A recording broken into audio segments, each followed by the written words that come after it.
In a crowded city, rush hour traffic backs up for blocks. And here's the reason why.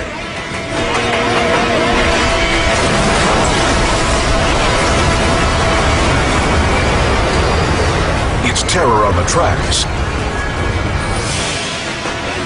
A group of careless commuters tries to beat the train, but they're stuck.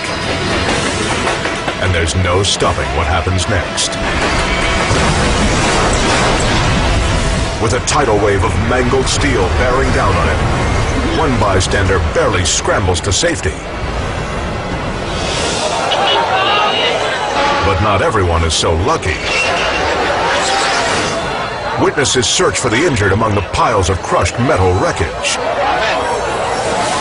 Incredibly, only one woman was hurt in the entire incident. Maybe in the future, the drivers responsible will think twice about tempting fate. Especially when it's in the form of an oncoming train.